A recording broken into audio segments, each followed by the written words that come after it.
Welcome my dear friends, स्वागत है आपका अपने चैनल मेडिकल ज्ञान में। आज लेके आए हम आपके लिए एक टॉपिक जिसके अंदर बात करेंगे एपिलेप्सी या दौरे आना। तो किस तरीके से इसको सही किया जाएगा, अगर आती है इस कंडीशन तो क्या करेंगे, इसके बारे में बात करेंगे। और ये होता क्या है और कितने प्रकार के हैं और किस तरीके से ये एपिलेप्सी के दौरे आते हैं, इनके बारे में बात करेंगे। तो पूरा वीडियो देखिएगा। तो सबसे पहले एपिलेप्सी या दौरे आने हैं क्या। देखिए, आपके ब्रेन के अंदर काफी न्यूरॉन्स होते हैं, नर्व जाती है, न्यूरॉन्स होते हैं, ट्रांसमीटर होते हैं, एक लाइट के ट्रांसमीटर होते हैं। अगर इसके अंदर असामान्य रूप से क्या हो, डिस्चार्ज, लाइट का, इलेक्ट्रिसिटी का डिस्चार्ज होने लग जाए तो क्या होगा, आपको दौरे आएंगे, झटके लगेंगे। अब ये जो है ये होता क्यों है, तो देखिए एपिलेप्सी होती क्यों है या मिर्गी के दौरे आते क्यों है।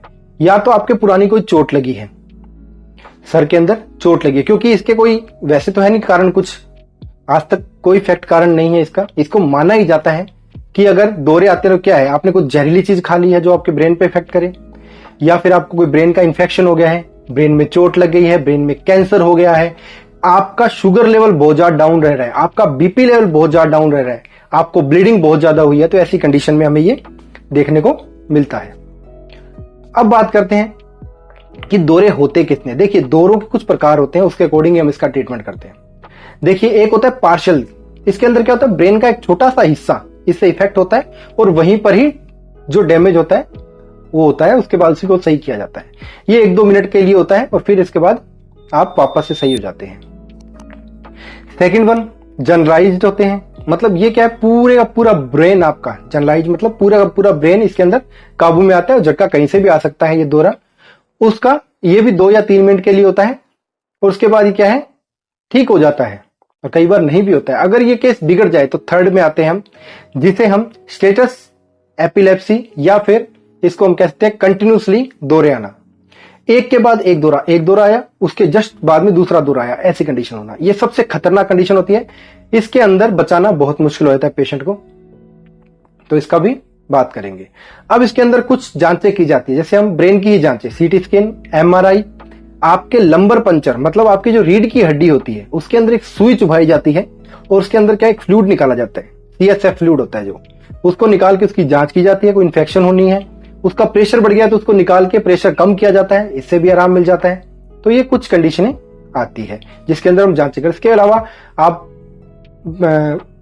एंजियोग्राफी वगैरह, सेरिब्रल एंजियोग्राफी वगैरह होती है, ग्लूकोज लेवल का जांच होती है, और लक्षणों के अकॉर्डिंग आप कोई भी जांच करा सकते हैं। उसके जैसे जैसे सिम्टम आएंगे उसके अकॉर्डिंग अब बाकी जांचें होती है। अब इसके अंदर अपने करते हैं ट्रीटमेंट। तो ट्रीटमेंट की बात करते हैं तो एंटी सीजर मेडिसिन या एंटी कन्वल्जेंट मेडिसिन दी जाती है जो दौरों को रोकती है। फिनेटोइन, फिनेबार्बिटोइन, वेल्पोरिन, ये कुछ मेडिसिन दी जाती है। इसके अलावा कुछ नशे का, उसको क्या दिमाग को शांत करने नशे की दवाइयां, सेडेटिव दिए जाते हैं। डाइजापाम हो गया, क्लोनाजेपाम हो गया, ऐसी कुछ मेडिसिन जो उसको सुला दे या फिर उसको काम कर दे। इसके बाद शुगर लेवल अगर मान लीजिए बहुत ज्यादा कम है तो हम क्या करते हैं, शुगर चढ़ाते हैं। आप घर पे खिला देते हैं, उससे नहीं। अगर बहुत ज्यादा डाउन होती है तो आईवी के थ्रू नलकी लगाकर, यहाँ पर सुई लगाकर, एक छोटी सी बोतल आती है 100 ml की, इसके अंदर 25 mg और 25% और 50% ग्लूकोज डेक्सट्रोज हम लगाते हैं। इसके बाद वेगस नर्व को आप स्टिमुलेट करते हैं। वेगस आपके एक नर्व होती है, उसको स्टिमुलेट करने से भी आराम मिलता है। स्टिमुलाइजर का यूज किया जाता है। इसके बाद अगर मान लीजिए नहीं हो रहा है सही, तो ब्रेन का ऑपरेट करके उस जगह को जहां पर ये डिस्चार्ज हो रहा है, उस छोटे से एरिया को काट कर अलग कर दिया जाता है और वहां से हटा दिया जाता है ताकि ये डिस्चार्ज रुक जाते हैं। इसके बाद जो भी आप ट्रीटमेंट लेते हैं वो डॉक्टर की सलाह से लेना है। हम सिर्फ आपको इंफॉर्मेशन प्रोवाइड करा रहे हैं। बाकी सिम्टोमेटिक ट्रीटमेंट, उसको आपको ध्यान कैसे रखना है, सीधा सरफेस पे लेटाना है उसको, आपको ज्यादा उसके मुंह में कुछ नहीं देना है, हाथ वगैरह, उंगलियां वगैरह मुंह में नहीं देनी है, क्योंकि वो जीभ वगैरह काट लेते हैं। इससे ऐसी कंडीशन में क्या होता है, वो जीभ काट लेते हैं। ये सिम्टम होते हैं, जीभ का काट लेना, अपनी ही जीभ काट लेंगे, जीभ मुड़ के पीछे फंस जाती है जिसकी वजह से सांस नहीं आता है, सांस की दिक्कत होती है।